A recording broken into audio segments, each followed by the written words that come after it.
Om Namo Bhagavate Vasudevaya.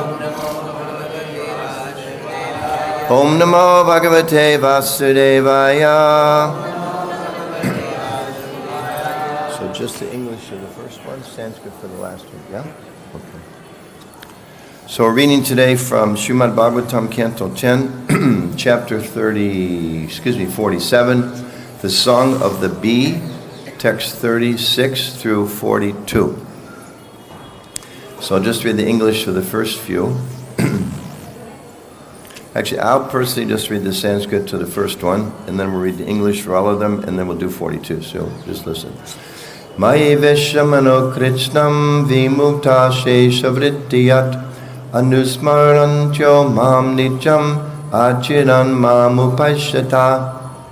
Because your minds are totally absorbed in me and free from all other engagement, you remember me always, and so you will very soon have me again in your presence. Who's speaking? Who's speaking? Uddhava. On behalf of who? To Kṛṣṇa, speaking to the gopīs. This is pretty elevated stuff. We should pay close attention. Although some gopīs had to remain in the cowherd village and so could not join the rasa dance to sport with me at night in the forest, they were nonetheless fortunate. Indeed, they attained me by thinking of my potent pastimes. Shukadeva Goswami said, the women of Vraja were pleased to hear this message from their dearmost Kṛṣṇa. His words having revived their memory, they addressed Uddhava as follows. The gopis said, it is very good that Kamsa, the enemy and persecutor of the Yadus, has now been killed, along with his followers. And it is also very good that Lord Achyuta is living happily in the company of his well-wishing friends and relatives, whose every desire is now fulfilled. Gentle Uddhava is the elder brother of Gada, now bestowing on the city women the pleasure that actually belongs to us? We suppose those ladies worship him with generous glances, full of affectionate, shy smiles. Purport. The name Gada Graja indicates Kṛṣṇa, the elder brother, Agraja, of Gada, the first son of Devarashikta. She was the sister of Devakis, who was also married to Vasudeva. The gopis, by addressing Kṛṣṇa in this way, indicate that he now thinks of himself mostly as the son of Devaki. The implication being that his connection with Vrindavan has now slackened. Because of intense love, the gopis could not stop thinking of Kṛṣṇa for a moment. So we're asked to do two more. Sri Kṛṣṇa is expert in all kinds of conjugal affairs and is the darling of the city women. How can he not become entangled now that he's constantly adored by their enchanting words and gestures? Purport. According to Sridhar Swami, each of these verses is spoken by a different gopi. And then together we speak this one, okay? Api smarati na sādho Govinda prastute kvacit goṣṭhi-madhye pura-strīṇām svaira-kathāntare api smarati na sādho Govinda prastute kvacit goṣṭhi-madhye pura-strīṇām svaira-kathāntare api smarati na sādho Govinda prastute kvacit goṣṭhi-madhye pura-strīṇām grāmyāḥ svaira-kathāntare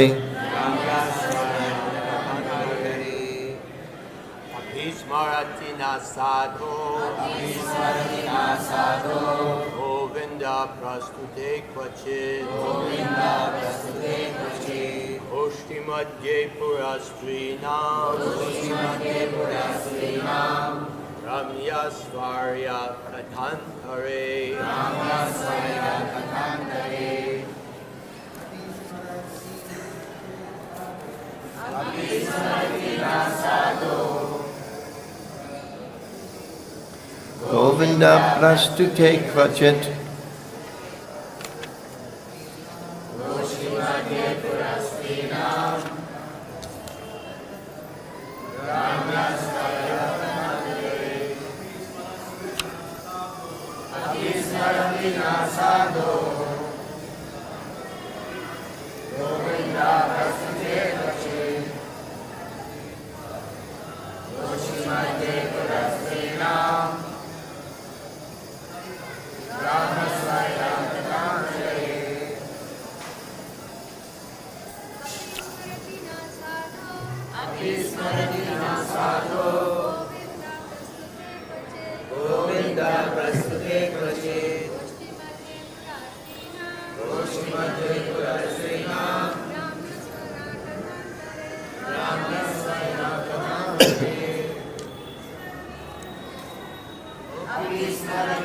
Sādho.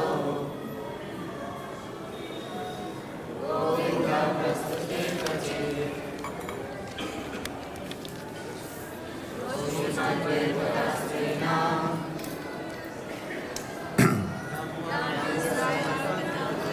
Word meanings. Api, moreover. Smarati, remembers. Na, us. Sādho, O pious one. Govinda, Kṛṣṇa, prastute, brought up in discussions. Kvacit, ever. Goṣṭhi, the assembly. Madhye, within. Pura-strīṇām, of the city women. Grāmyāḥ, village girls. Svaira, free. Kathā, conversation. Antare, during. Translation. O saintly one, does Govinda ever remember us during his conversations with the city women? Does he ever mention us village girls as he freely talks with them? Please repeat. O saintly one, does Govinda ever remember us during his conversations with the city women? Does he ever mention us, village girls, as he freely talks with them?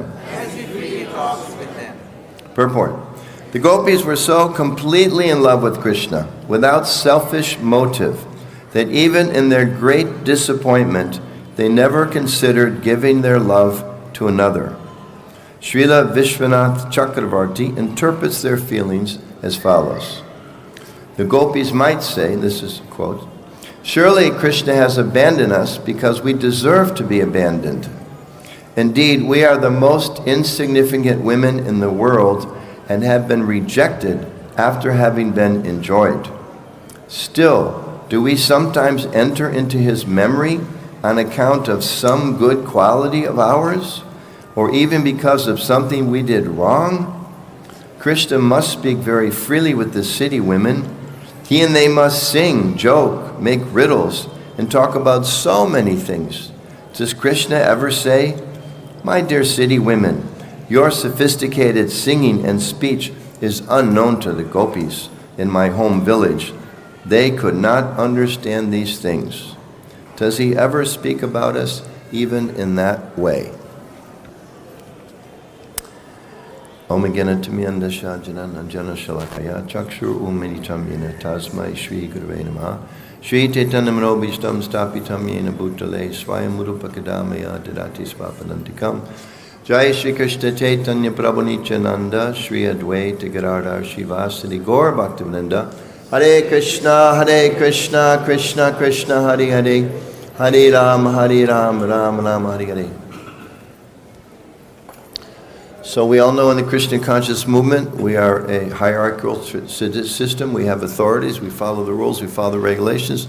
I was told to speak till 9 o'clock. It is now 3:20. So please make yourselves very comfortable. We'll be here for the next 5.5 hours. Okay? I only prepared for maybe 45 minutes, so please be prepared to add some things to the conversation. So, thank you very much. I'm grateful for the opportunity to speak here in the most sacred of sacred places, the Holy Land of Vrindavan, and want to thank all of the Vaishnavas here. It's very inspiring. I'm sure we're all feeling inspired, just even if you don't walk outside the gate, just seeing some, which I did, but still you see so many devotees last night. It was packed. Kirtan was outside the fence. Devotees were inside the fence. It seemed like a lot of new people just dancing very ecstatically. I went through the museum. Everyone's saying, wow, Prabhupada, he did so many amazing things. They come to see the deities. Such a wonderful place. So thank all of the Vaishnavas who've come here from around the earth. You just walk around, you hear this language, that language, so many languages are being spoken. Devotees in different places all come here during the special Kartik season to become purified. They're going to fix the clock, so you're good. You only have another half an hour. Thank you, Prabhu. So I pray that all of you may all of our hearts become purified by the mercy of Vrindavan Dhaman. May all of your desires to serve Kṛṣṇa be fulfilled. So it's very appropriate that we're reading these very intimate pastimes of the Lord here in Vrindavan, where you just walk outside and passerbys, they're all chanting Radhe, Radhe, Radhe, Radhe. Of course, we probably say we should chant Hare Kṛṣṇa to them, but here, so between Hare Kṛṣṇa, Radhe, Radhe, that's all you hear. I was thinking, actually, I'm terrible in languages. Many of you speak 3 or 4 languages. I failed French. No, I didn't fail. I almost failed. My worst course was French. I don't know any Hindi, no Bengali, nothing. And it's so wonderful because you walk around here, you don't understand any of the chit-chat. All I hear is Radhe, Radhe. They could be saying Radhe, Radhe, get out of the way, or Radhe, Radhe, why are you blocking the street? All I hear is Radhe, Radhe. So I was thinking, the fact that I don't understand any language is a blessing in some way. So even stupidity pays off sometimes. You can even use your stupidity in Krishna service. It's so nice. So here we are surrounded by a place of the Lord's Leela.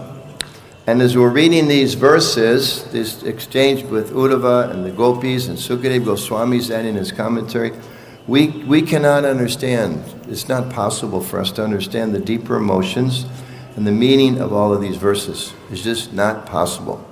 But we can appreciate some things about them. We can begin to kind of scratch the surface. And just by hearing, we understand. Our acharyas teach us we can become purified. Just by hearing. I know sometimes I sit in classes and I'm hearing and I'm not understanding it all, maybe on some appearance day or something like that. I'm not comprehended, but I have faith. If I just hear, I'll become purified. So in the same way, these verses are so powerful. And as I was preparing for class, I was rereading some of the earlier verses because I was thinking, this is so intimate. How can I talk about these? How can I talk about Krishna's relationships with the gopis and all that? But then I was a little shocked because I went back and read, okay, the gopis are kind of welcoming Uddhava and they're taking him to some private place where he can speak so they won't be embarrassed by the other residents in Vrindavan. And Uddhava starts out, and the first thing he tells them, the very first thing he tells them is, you're very successful, and you yourselves are universally worshipable because you dedicated your minds to who, at least as is translated, unto Vasudeva, the Supreme Personality of Godhead. So, and then he goes on and says, by devotional service, by charity, by strict vows, by fire sacrifice, japa, Vedic text, one can actually come to this higher stage. So I was thinking, that's kind of preliminary, isn't it? It's like back to the first couple chapters of the Bhagavad Gita. You have to regulate yourself and perform charity, and so many things explained there. Why is that there? Here's the closest friend of the Lord in his transcendental relationship, speaking to the highest devotees in existence, including in the spiritual realm. And the first message they get is, Krishna sent this message to you. Don't forget he's God. He's the Supreme Personality of Godhead. And by understanding that, when I read that this morning, I was thinking, wow, that's kind of a letdown. And that if we read other parts of the Kṛṣṇa book, it's quite interesting. You read some very loving pastimes with different devotees, and then Sukadeva Goswami or different people speaking, and then they go, okay, and here's some prayers. You're the all-powerful Supreme Personality of Godhead. Everything's coming from you. And then it goes, and now you're running through the woods with your coward boyfriends, and your mother is chastising you, and you're the supreme, next set of prayer, you're the Supreme Personality of Godhead. It goes back and forth like that. So you would think once we reach the 10th canto, it's like, yeah, I got that down. Can we just focus on Leela? So sometimes we may think in the same way, okay, I've come to Vrindavan, can we just focus on Leela? But the question is, even here in the 10th canto, Uddhava speaking to the gopis, Sukadeva Goswami commenting, and for them and especially for us, keep it in perspective. This is so critical that we keep things in perspective, to always remember, this is God we're talking about, and we are teeny, teeny, teeny, teeny, teeny. I was in Pune a few days ago, and they had, for the first night of the Lord's Rasa dance, they had this beautiful, beautiful, beautiful, you were there, Marsh. The altar kind of spilled out into the temple room. There's like 6-8 meters of just like Vrindavan gardens with the and they brought the smaller deities out, and they had like gopīs, little like 3-foot-high gopīs playing, and there's beautiful spotlights and flowers. And some of us got to kind of walk through. They had a little pathway. I was thinking, wow, I'm peering into the spiritual world. I never had that real sense before. It's like I'm on the edge, and I'm peering in by Krishna's causeless mercy. And I'm teeny, teeny, teeny, teeny, teeny. As soon as we forget we're teeny, teeny, teeny, teeny, teeny, we're in big trouble. At least we're perpetuating our time in this material world. Just like in the Bhagavad Gita, Krishna explains so many things to Arjuna. He starts out with Kshatriya Dharma, talks about the modes of nature, how to control the mind, the types of sacrifice, and it all leads ultimately that he's God, surrendered to him. And in the 10th chapter, Arjuna says, you are the supreme, all the great sages declare this of you, and by the way, Lord, could you please show me your universal form so I don't forget, and so everyone else can remember. Otherwise, it could have just ended there. Krishna is the supreme, nothing else to be known. There was no need for the additional information, but it was all to help us put us in perspective, to make sure we're convinced of the position of the Lord and the position of ourselves. Anytime we listen to Prabhupada's lecture, it's amazing. Somebody will have to do a count. Sometimes some future researcher will do a count. How many times did Śrīla Prabhupada say we're not the body? How many times? He's the greatest acharya of the modern age. He established ISKCON all around the world, spread Krishna everywhere in the world. You're not the body. You're not the body. You're not the body. You're not the body. Keep it in perspective. You're not the body. Sometimes devotees will get a little, even in Prabhupada's presence, get a little puffed up. You know, I have this position, this position, this position. Prabhupada at least one time said, in my movement, there are no big devotees. There's only little devotees. But what's our tendency? We think I'm a very big devotee. So we have to be convinced. Just like we're studying Bhagavatam, the whole first 9 cantos are all to help us understand who's Kṛṣṇa. So by the time we get to the 10th canto, we don't misunderstand. But even in the 10th canto, it keeps going back. Who's Kṛṣṇa? He's God. He's the Supreme Personality of Godhead. Universes are coming from the pores of his plenary expansion. All of these different things are there for us to understand. Oh, okay, I only have 28 minutes left. Thank you, Prabhu. I thought he had 5 hours. I'll have to talk faster. So, Krishna's reminded us. So, very important message for us, especially visiting Vrindavan, spending time at Kartik. We have to be very, very careful that we don't forget. Because like we've heard so many times, even like in the biblical literature says, what is it? Pride cometh before the fall. And sometimes we may think, well, in our movement, we've made it. I'm in Vrindavan. I'm following Śrīla Prabhupada. I'm a Vaishnava. I'm chanting Hare Krishna. It's the topmost thing. I'm fixed. No worries. That's Maya. That's big, big Maya. Those of us who've been around long enough, we can tell you many, many stories of apparently big, big devotees who punar musika bhava once again. So if we're thinking, I'm in Vrindavan, I'm hearing Rasa Leela, I'm a devotee, I must be an advanced devotee. Look how fortunate, I must be something special. And I think all of us, that enters our mind now and then. We think like that. But if we become proud, then we're in a very dangerous situation. And we know even with the gopīs, Krishna is going to explain in the next couple of verses, or maybe he just did, I can't remember what the order is, but he's going to explain, I hid myself from you to increase my love for you. That's the mercy of the Lord. Same thing, Narada Muni, similar Leela. Lord appeared and then he said, you're not going to see me anymore, just to increase your desire for me. Many devotees have that Leela.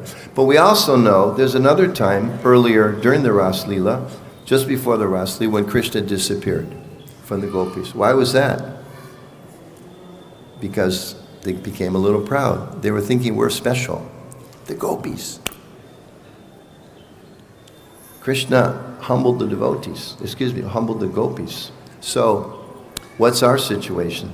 We know just like in the 10th chapter of Bhagavad Gita, nice verse, Etam vibhutim yogam cha mama yo veti tattvataha so vikalpena yogena yujate natra samsayaha. One who is factually convinced of this opulence and mystic power of mind engages in unalloyed devotional service. Of this there is no doubt. So, we need to be very careful and very convinced of Krishna's power, Krishna's position, and my position, because if we are, then temptations of this material world go away. They become minimized. They just become momentary distractions. They don't have any seriousness in our lives. But if we forget Krishna's position, if we forget our position, even when we're reading the topmost Leela, we know there's people in the world, they read the Leela and then they go try to imitate the Leela. They may know the Leela better than any of us. They may know dozens of songs that we've never even heard of, glorifying Krishna and the gopīs, but they think they can live and experience and try to imitate the gopīs. So when we read about these wonderful pastimes, we should try to always remember it's not just sentiment, it's not mundane. And I can't understand it fully, but I have to make sure I don't take it cheaply. Prabhupada said this again and again and again to us, don't take it cheaply. I mean, how is it that we're reading these pastimes? We are, speak for most of us, perhaps all of us, we are conditioned souls. We've forgotten Krishna. Many of us, we took birth in very sinful places. Many of us even took birth in a pious place, but then we moved to a sinful place. Isn't it? Or our parents moved to a sinful place. So there's nothing to be proud of. Everyone's born a Sudra in this age. So I should remember that only by the grace of Krishna, grace of Guru, am I here. And that I have no qualification. It's only by their kindness. It's by their kindness. It's by their mercy. By the mercy of the Vaishnavas. By the mercy of the Guru. The Gurus, by the Siksha Guru, by the Diksha Guru, especially our founder, Acharya Srila Prabhupada, who created this whole place for us. And therefore, if we're remembering that, how I'm here because of their kindness, then we should ask ourselves, we should become a little self-reflective. We should ask ourselves, how should I feel? How should I think? How should I act? If I've received this mercy, does anything come along with it? Just like if you go to the restaurant, they give you prasadam, then they give you the bill, right? There's something that comes along with it. So should we feel proud that we have this opportunity? We certainly should feel a little bit special, at least not that I'm special, but the opportunity is special. And not that I'm special and that I received this kindness, and now what is my responsibility with this kindness? If I've received some special mercy, if I received some special kindness, So now I have to share it with others. I have to share with it. I have to pass it on. Just like if someone just the other day, a devotee last night gave me some nice from Tirupati. What is it? Ladu, right? The ladu from Tirupati. So, it's big. Even you want to eat the whole thing, you better not. Forces you to be kind. So I was sharing it with a few devotees. So you get the mercy, you share the mercy. I have to pass it on, I have to live it, and I have to show it to others. And this is the example given by Śrīla Prabhupada. Śrīla Prabhupada was living in Vrindavan, fully self-realized soul, totally aware of his relationship with Kṛṣṇa, relishing the mellows of Vrindavan. And what did he do? Did he stay here and talk about it with his friends? No, you go to Radhadaman or he stayed in not a very comfortable place and wrote his books, translated his books, went all the way to Delhi. Not an easy thing. It's not easy today. We've got big highways now. But what was it back then? Probably would go to Delhi, negotiate his books, get his book published. Then he'd come back, then he'd write, go back and forth and back and forth. Why? Because he knew he had a mission. Why? He had to share what he was received. He had to share the kindness. There's a beautiful story, not from Vrindavan, but New Vrindavan. One devotee, I've forgotten his name, but he was a relatively new devotee at that time. They asked him, can your service tonight, you stay up and guard Prabhupada's house. Stay and watch Prabhupada's house. So this devotee was kind of walking around the house at night, and then it started to rain. So he stepped inside what's kind of like, I guess, some covering garage or something. He thought, okay, I can still kind of make sure I'm here if Prabhupada needs anything, and I can guard the place and be out of the rain. So he was hearing Prabhupada recording his books.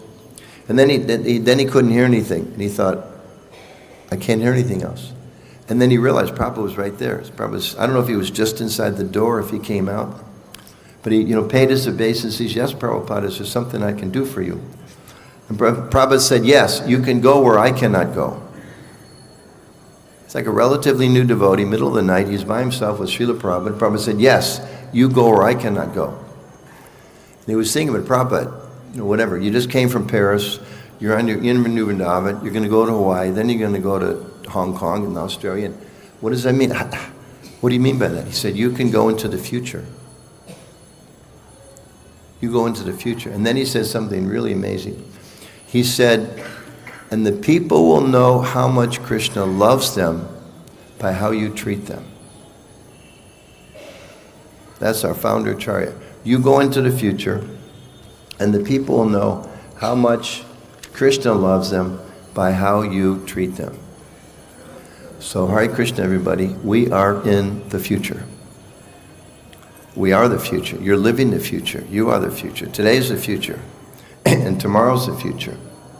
And we should ask ourselves, when we read about these loving pastimes of Kṛṣṇa, and we understand, just like I was giving a program at the Voice, I think call it Voice in Pune, and that beautiful one of the first recordings, and Prabhupada said, Kṛṣṇa, who is ever inviting the conditioned souls. He used that expression, right? Ever inviting, ever inviting. So Kṛṣṇa is ever inviting. So he's ever inviting us to come to Vrindavan, ever inviting us to engage in so much. Look at these beautiful dioramas. It's all about Kṛṣṇa's pastimes, and Kṛṣṇa's asking us, please come back into my Leela. And he only asks one thing, which is, you come back and you bring others back. I've been kind to you, now you be kind to others. So if we're thinking, okay, I'm very fortunate, I'm in Vrindavan. Not everybody in my temple got to go to Vrindavan, but I get to go to Vrindavan.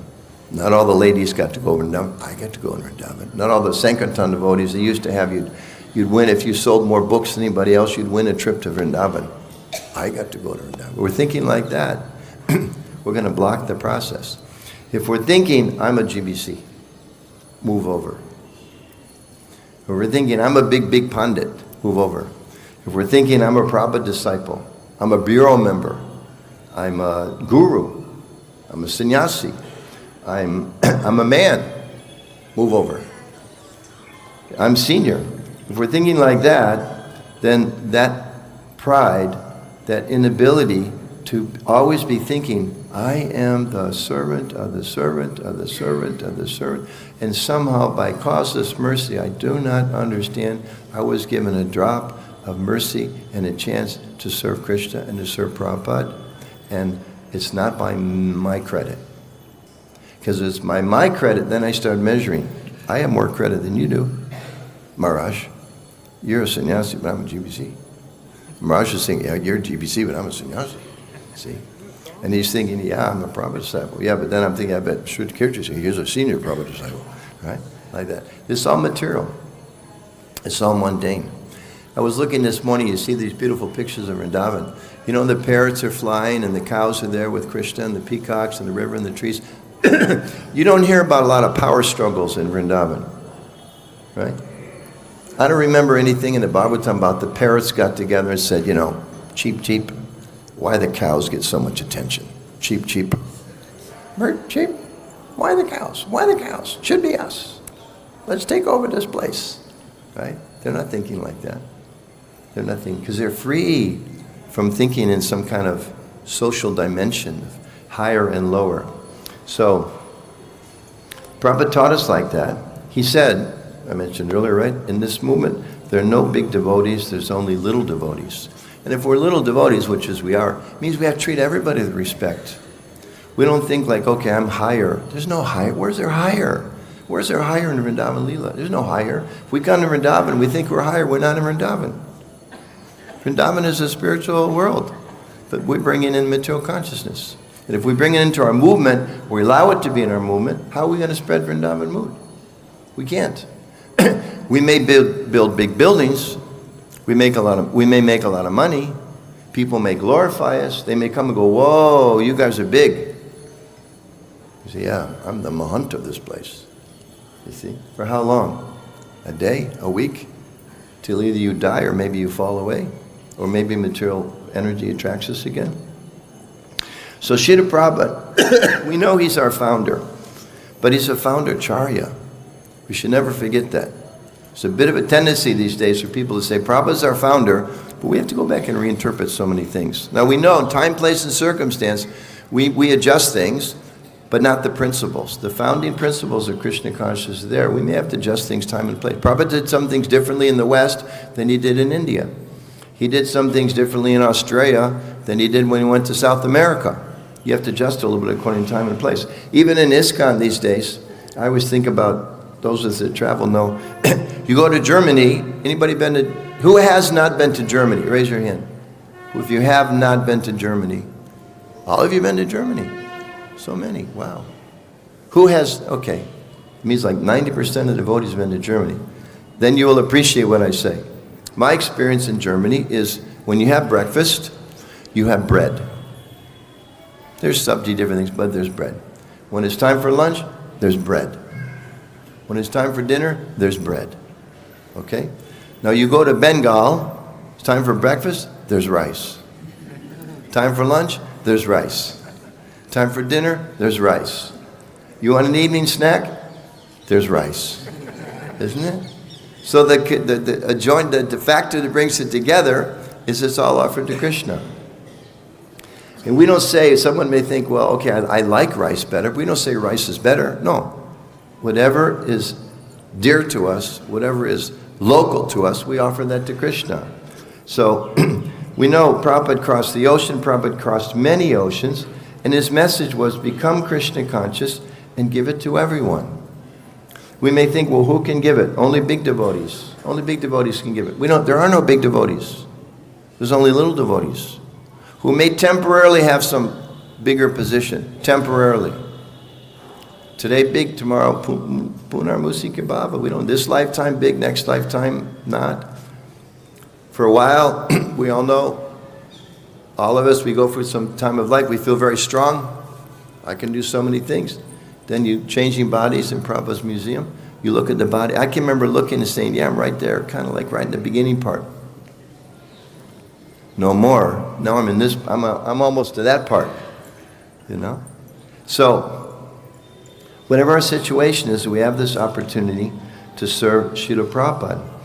I remember right here in Prabhupada's rooms after, I think it was 78, maybe 79, Prabhupada had left just shortly before. One devotee was asking, there was many sannyasis there. One devotee asked, when we come to India, we come to Vrindavan, we come to Mayapur, Prashana is wonderful, kirtans are wonderful, classes are wonderful, and then we have to go home. People from different countries, so many not very advanced devotees, not very nice kirtans, maybe the classes aren't so good, and hardly anybody's devotee. And they asked, so just Maharajas, tell me what you think about this. And Tamal Krishna Maharaj spoke up. He said, yes, this is Prabhupada's program. This is Prabhupada's program. You come here, you get inspired. Some of us, like Pancha, go to Prabhu, he's taken on the responsibility of serving here. Some are very fortunate. But for many devotees, we live in other parts of the world. We come here, we get enthused, we get fired up. Then we go back to wherever we live. And that's Prabhupada's program, to give people Krishna consciousness.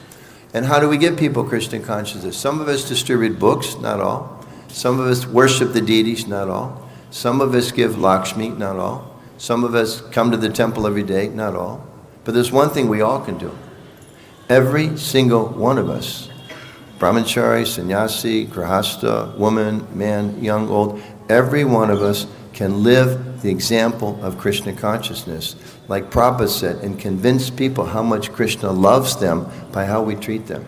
Sometimes we forget this. We think, I'm going to go out and preach, I'm going to go out and sell a lot of books, and then we go back to the temple, one of those people who we sold a book to comes, no time to talk to them, isn't it? Sometimes we inspire people to become Krishna conscious, and then they come to the temple with their husband or their wife and their 16 children.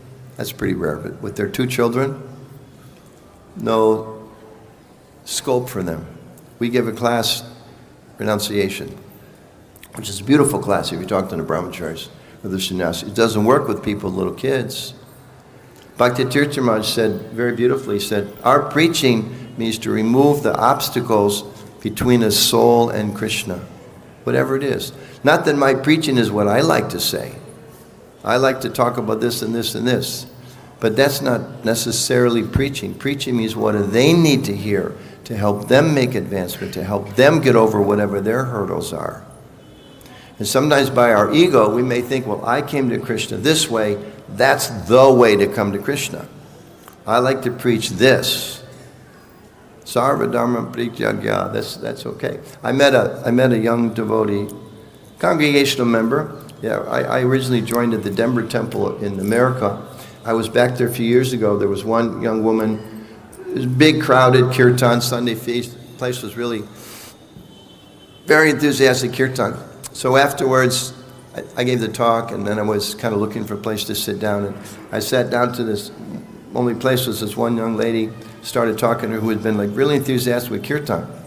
So I was asking, how long have you been coming? She said, oh, about a year.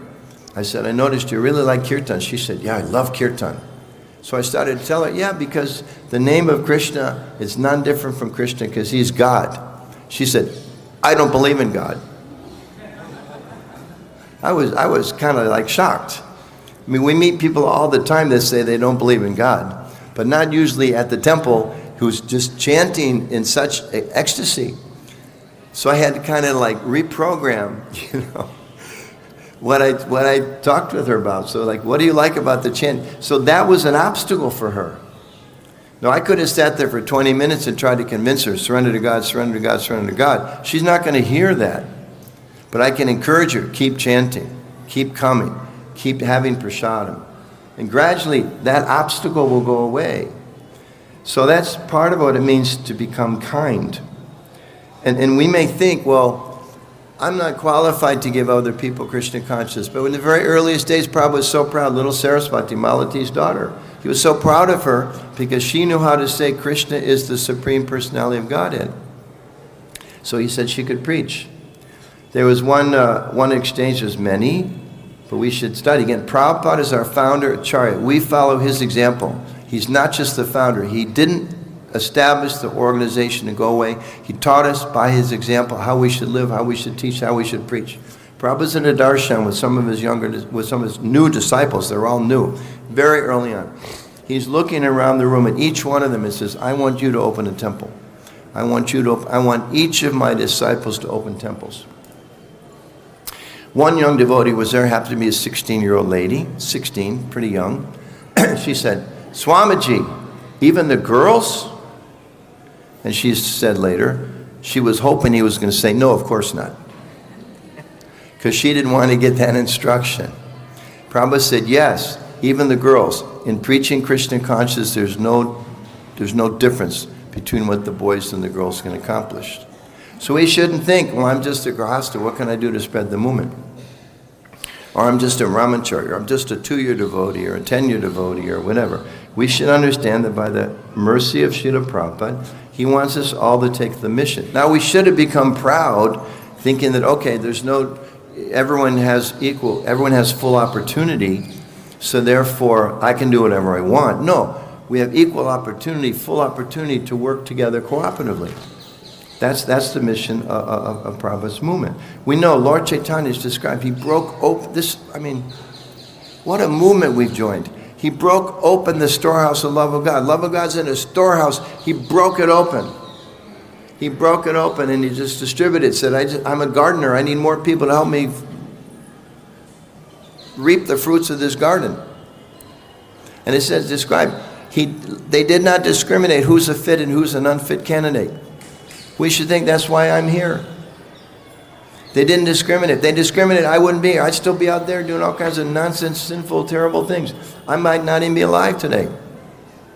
I certainly wouldn't be sitting here in Vrindavan hearing about Radha and Kṛṣṇa Leela, because they broke open the storehouse of the love of God. But what's our tendency? Oh, they broke the storehouse of the love of God. Fantastic. They're giving it all to me. Fantastic. Wow, look how much I've got. Go away.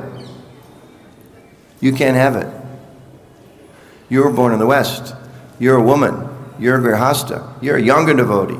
You're a second generation devotee. Now there's a new thing. You're an older devotee. You're too old. New version. I've just heard this recently. It's all maya. It's all the illusion. It's all illusion created by the material energy to try to divide us. So we came here to get divided, to get purified, to get inspired, to get enthused in Krishna's service, and to understand what Prabhupada's mission is, what Prabhupada's message is. And now we have the full opportunity to take advantage of that. So we come here, we hear about the Lord, we hear about devotional service, we hear about the gopīs, and we should remember that it's not just the Lord's pastimes I'm here to learn, but I'm here to learn I'm the servant of the servant of the servant of the servant. And I have to practice that, right? This is devotional service. We practice it, not just something in the heart. We have to practice. It's a nice story, mundane, but it certainly applies to this topic. There was one well-known public speaker who was talking about, relationships. One man approached him and said, you spoke so nicely. I have an issue in my family life. I've been married for so many years, I don't love my wife anymore. I just don't love her anymore. I don't know what to do. The man said, love her. No, you didn't understand. I don't love her anymore. What should I do? He said, you love her. He said, I don't think you understand. He said, no, you don't understand. You're thinking love is a feeling. Love is not a feeling, it's an action. If you love someone, you care for them. If you love someone, you're concerned about them. You act for them. You put aside your own selfish things to take care of what their needs are. You may feel that way, you may not feel that way.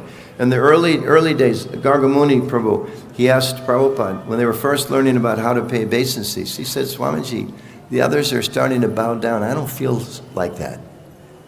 Prabhupada said, that's all right. You bow down, the feeling will come. So we chant the names of the deities, we take prasad, and we chant Krishna's names, all the different processes of devotional service, and gradually this realization comes, I'm the servant of the servant of the servant.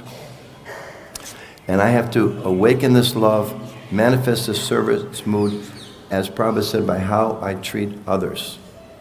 Knowing that by the Lord's kindness I am here, I have to share that kindness. And Prabhupada ordered us. He said, this is such a heavy instruction. We hear it so many times, but are we listening to it? Prabhupada said, your love for me will be shown by how you cooperate together. How can we not have some sense of love for Prabhupada? We would be dogs in the street without Prabhupada's mercy. Or some puffed up Brahmin someplace, a few of you maybe. You know, it's the same. It's not connected to Kṛṣṇa. By his grace only, and by the grace of his representatives, and of course, Lord Chaitanya's mercy, we have this opportunity. And he asked us, you cooperate together. So so we have to see. I was here the year after Prabhupada passed away. Satrup Maharaj gave a class. I think it was here, it might have been in Mayapur. Very powerful class. He said, none of us should think, Prabhupada is gone, now's my chance. Heavy. Don't think, Prabhupada's gone, now's my chance. Same way we shouldn't think, now I'm a 10-year devotee, a 20-year devotee, a 30-year devotee. All the Prabhupada disciples are passing away, now's my chance. India's rich and big and powerful, now's our chance. America gave more money to the TOVP, now's our chance. Guru Maharaj this is dangerous, Prabhus. Guru Maharaj will pass away soon. Now's my chance. Wow. If there's seeds of that in our heart, anywhere in our movement, that is the poison that will ruin this movement. It will split us. We've already seen it happen. Some people who are in the position of Guru, they passed away. Krishna's mercy, they did so much service. Then the disciples started thinking, I'm next in line. Guru Maharaj told me some secret things. Guru Maharaj told me he didn't really like the GBC. Guru Maharaj told me he doesn't really respect his godbrothers. Guru Maharaj told me he really thinks that you've seen how he treats me. I'm a special devotee. He's told so many of you should listen to me. I'm next. Next to be what?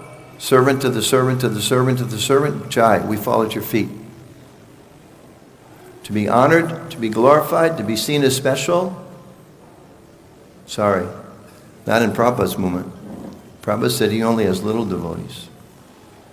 So just the way Satsrup Maharaj was kind of reminding and warning all of us, we have to be very careful. The material world means disharmony, right? This is Kali Yuga. This is the age of quarrel. We're like paddling upstream by Lord Chaitanya's mercy. So we have to be very, very careful. If we start thinking, okay, this is my guru, that's your guru, we're separate, that's Maya. We should think you have your Diksha guru or your Siksha guru. We're all in Prabhupada's movement. We're all in Lord Chaitanya's movement. We're all meant to work together. If we start thinking, this is my temple, that's your temple. Prabhupada liked a little transcendental competition, but not that you push somebody down. You compete to help inspire each other. If you start thinking, this is my temple, or this is my zone. I want my zone to thrive, not your zone. We think that this is my country. We're Indian Vaishnavas. We're American Vaishnavas. Or we're Bengali Vaishnavas, you know? No, we have some bodily, you know. When you go to immigration, okay, remember when I came here, late 70s or so, probably same time, was one brahmachari, was very proud. And you had to pay $300 rupees to get out of the country. And he said, I'm not this body, I'm not going to pay. Prabhu, we know you're not the body, but you have to pay 300 rupees. No, I'm a sadhu. Why should I pay? Prabhu, please. And the temple president just pulled out 300 rupees and said, shut up and get out of here. Don't make trouble. So, okay, I have a passport, says I'm American, I need it to get back and forth. But in my heart, I have to understand, I'm not an American Vaishnava, I'm a Vaishnava. Because if I think I'm an American Vaishnava, that means there's separation. Then I think I'm supposed to serve the American Vaishnavas. If I'm an Indian Vaishnava, I want to see India succeed. I don't care about the rest of the world. I'm a Prabhupada Nuga. I want the whole world to thrive. I want every soul, every living entity, every temple to thrive. If this place, in the early days, Prabhupada sent all of his devotees from the West to come to India. Western devotees, you know, there's hundreds of temples now. In the early days, Western devotees, the Lakshmi, the sacrifices built these temples. We shouldn't forget that. So, Prabhupada wanted the West to help the East helps the West, the North helps the South helps the North. Grāstas help the brahmacharis help the grāstas. In Prabhupada's movement, we need each other. Anyone who's trying to divide us, who says this is more important, this is less important, Jai, offer them respect, don't listen to what they have to say. Someone says we're all servants of Prabhupada's movement, we all need each other, we all need to help remember we're Krishna's servant, we need to rekindle our love for them, we need each other. Indians need Americans, Americans need Indians. Prabhupada disciples we need the next generation. We need the next generation. We're out of here quick. They say in American English, we're checking out soon. A lot of us checking out already. We need the next generations. You have to move the movement forward. And you need us, because we were there. We know Prabhupada's mood. You need to learn Prabhupada's mood. Not that you can study his books, obviously, and all that, but there's so much wisdom that's there. Like I said, the brahmacharis need the grāsthas, the West needs the East. The book distributors need the cooks. The cooks need the book distributors. What good is a book distributor without prasadam? Maybe 24 hours, maybe 48 hours, and he's finished. And what good is your cooking if we're not cooking in a way that pleases Kṛṣṇa? We know Kṛṣṇa wants us to go out and bring more people. So, when we realize and we act on that understanding, how we need each other, how we're in this together. I'm temporarily a grahastra. I'm temporarily in a man's body. I'm temporarily in a woman's body. I'm temporarily in an American body, temporarily in Indian body. We can't think we're Indian or we're men or we're women. We have different etiquette, social etiquette. We don't get rid of that. We pay basis the sannyasis, etc.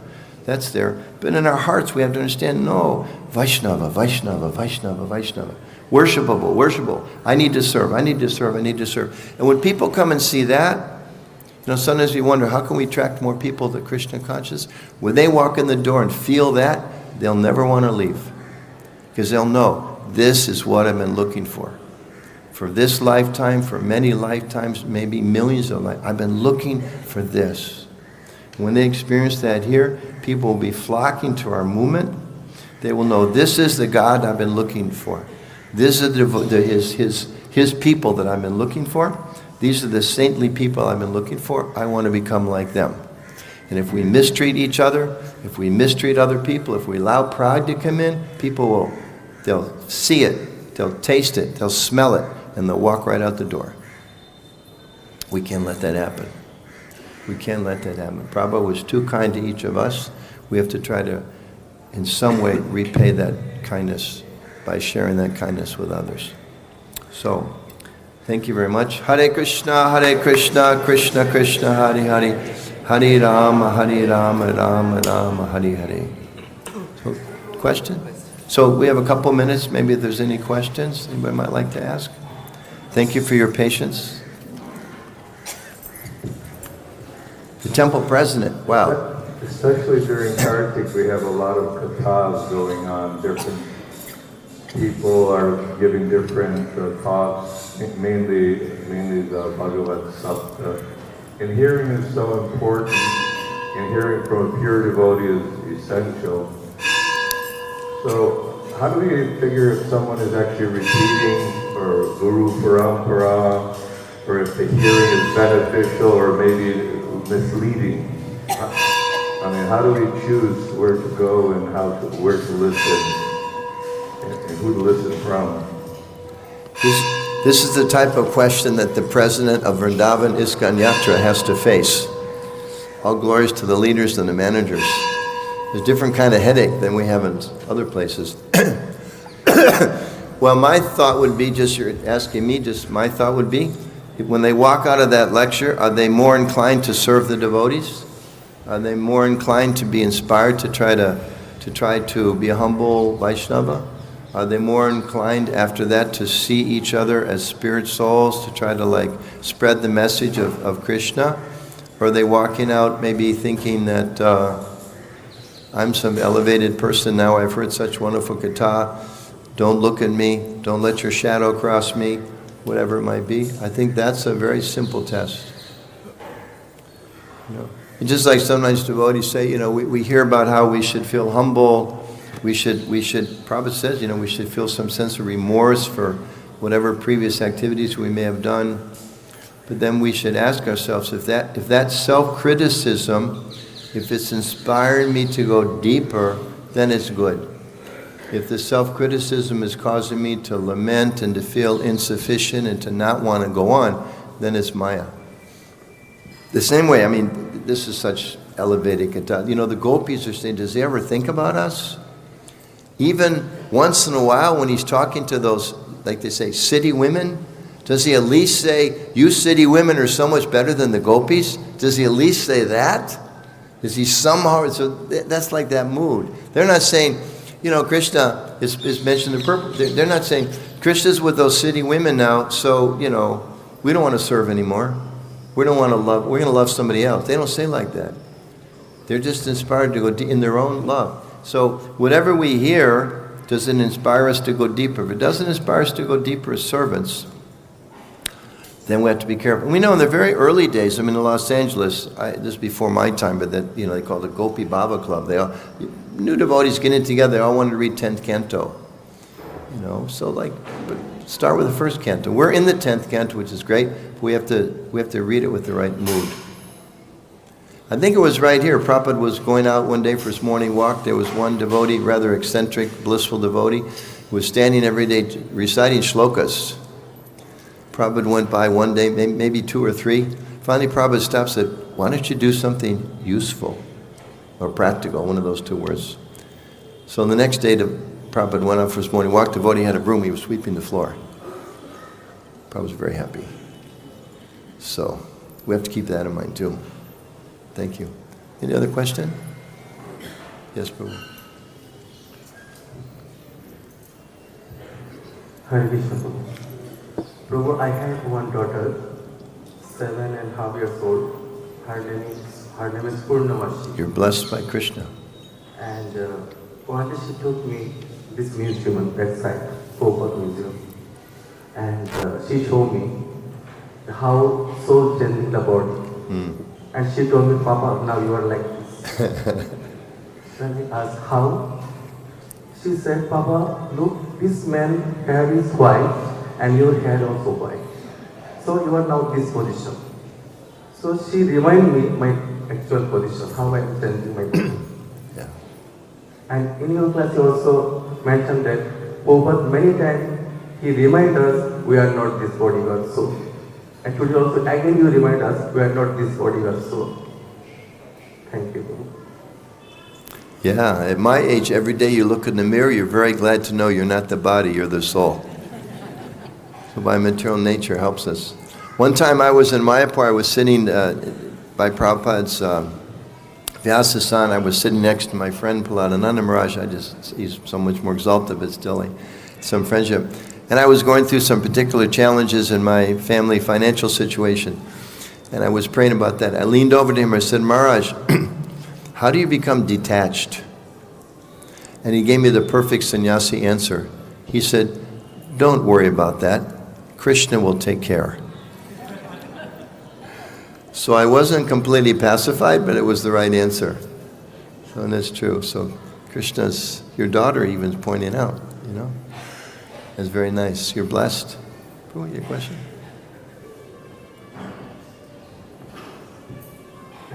Thank you. Often there's this tendency to group ourselves according to an opinion, not by color, not seniority, but just opinion. This is my opinion in the movement about something, this is your opinion. This tendency, at least for me, comes from my life outside of Kṛṣṇa consciousness, how I was. Where you're almost political about your opinion, and then that's just coming in with me, and it's difficult to overcome. Where you start judging a devotee as opinions, how to build that large-heartedness to be accepting all opinions even in this moment. It's a few questions in one. First, Prabhupada said our movement is meant to create independently thoughtful men and women we can understand. Independently thoughtful devotees. So it's not that you shouldn't have an opinion when you're a devotee. You should have an opinion. Here's a good way to clean the floor. Here's a good way to raise money. Here's a good way to sell books. We need thoughtful people. We did some numbers for the ICC meeting. In India, there's one temple or center for every 4 million people. Compared to the United States, there's one temple for every 3 million people. So we all have work to do. We have a lot of work to do. We shouldn't think we've achieved it all. So we need energetic, thoughtful men and women to come forward and help push on the movement. And it needs to be done in a cooperative way. So even like in modern management, they talk about somebody, you're sitting around a room, somebody has an idea. So I say, here's an idea. Okay, here's an opinion. Here's an opinion, how we can improve Rath Yatra. Now, materialistic people, we think, well, okay, that's Anuttama's idea. So he said, yeah, I'm Anuttama's man. Maharaj said, no, I don't like Anuttama. I don't like that idea. And the ladies line up and the men line up, and it's all based on some personal loyalty. That's Maya. That is Maya. We should think, here's an idea for serving Kṛṣṇa. Will this help our movement? Will this help our temple? Will this help our family? Just like it can come from a 7-year-old. But if it's a good idea, we have to be humble enough. Oh my gosh, I'm a Vaishnava, I'm a servant of Kṛṣṇa. Look at this idea, this is a great idea. Not we think, hey, that's not my idea. Who are you to have an idea? You're not supposed to have an idea. How long have you been a devotee? Prabhupada told 20-year-olds, start a temple. What does that mean, start a temple? It means go to another country, another language, another place, and you figure it out. Kṛṣṇa will help you. That's what our founder Charya said. Kṛṣṇa will help you. You do it. Now, if we start thinking, well, this is my opinion, and now I have to prove to everybody because it's mine, that's the bodily concept of life. But we say, here's an idea. Will this work?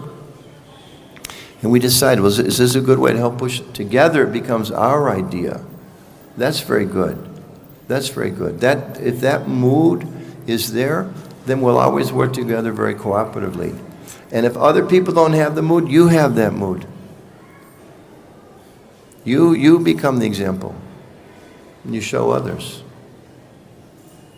Is that okay? Opinions are good, but keep them cooperative. Remember whose opinion's for. Because as soon as you think, oh, it's my opinion, it'll backfire. Kṛṣṇa will say, well, that was a very good opinion, but actually you're more important than your opinion. So even if it was a good opinion, I'm going to make sure it fails so you get the message. Don't be puffed up. Sometimes he can be tricky like that.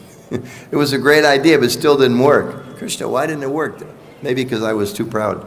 So you didn't let it work because you care more about me than my opinion. Okay? Just stop. Okay, one last. Yes, Prabhu.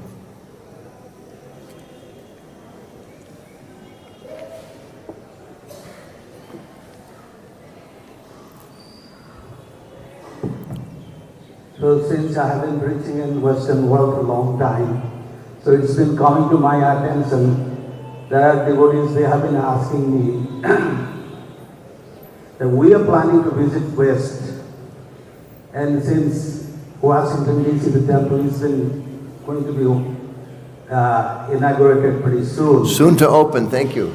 Please come. So they are asking me just if we come, are we going to be helped to accommodate it for the festival time at least? Yeah. I said, let me ask Anuttama Prabhu. So this Okay, is putting me on the spot. Yeah. Some of the temples have big guest facilities. New Vrindavan has very big guest facilities. London has some guest facilities. We don't have so many places in the West like big guest rooms. But even sometimes, sometimes you go to meetings in India and they put some devotees in homes or hotels or things like that, When first few times I came here, I don't know, they still have Fogel Ashram, or is that long gone? That's still here? Yeah, so, we didn't have ashrams back then. So yeah, there's some facilities, but there's lots of congregational members. So usually, especially senior devotees come, they can stay with, in the congregational's home, like that. no ashram or no accommodation. They are devotees. Yeah. Initiated devotees. It depends which temple. Some temples have more room than others. New Vrindavan, again, because I just thinking in terms of my zone, more room in New Vrindavan. If you showed up with 50 brahmacharis, we would be hard-pressed. But knowing that you're brahmacharis, we would welcome you to perform austerity at our temple. And you could camp on the lawn, and you can use 3 showers that all the men can wait in line, like Prabhupada waited in line. But we promise you we'll feed you nice prasadam. And that's all brahmacharis need anyway, right? Yeah. Just a little place to lay down and nice prasadam. Yeah. But it's true, and we'll stop now. In America now, just this year coming up, there are Washington, D.C. is opening a new big temple, $14 million temple. Parsippany, New Jersey, next year is opening a big, beautiful temple. Columbus, Ohio is building a big temple. If you go to like some special events, we have Rath Yatra for, 40 years now, down Fifth Avenue. Some people say the most important street in the world. Huge Rath Yatra, 3 carts, thousands and thousands of people. You go the other side, there's Los Angeles, right along the boardwalk. The police a few years ago said 50,000 people, it's a lot of people for America, come specifically for that event. And about 250,000 people participate, who they just happen to be there. You go to Utah, it's a state that is, the vast majority are members of this, what's called the Mormon Church, Church of Jesus Christ of Latter-day Saints. And you go to our Color Festival, there's 20,000, 30,000 young people, all young, mostly white American college students, all Mormons. And they come to our festival. And you see this big color throw. Part of the reason they come, Mormons are pretty pious people. They don't smoke, they don't drink, no sex before marriage. In the book it says don't eat meat, but they're not so good on vegetarian. But not smoking, not drinking, chastity before marriage. The Mormons come to the Hare Krishna temple because it's the wildest party they've ever been to. Because it's like music and dancing and throwing colors and big feasts. They love it. You can practically go anywhere in the world. Most Mormons, 7 out of 10, will, even though there's millions of them, they will know about the Hare Krishna Color Festival. So many ways Lord Krishna is attracting different people to his lotus feet. So we'll stop there. Thank you very much. Vaishnava Sangha, appreciate your association. Have a blissful time in Vrindavan. Go very, very deep in understanding the Lord's pastimes. And always remember, I'm the servant of the servant of the servant of the servant. Then we can always go deeper and deeper in our devotion. Śrīla Prabhupada ki.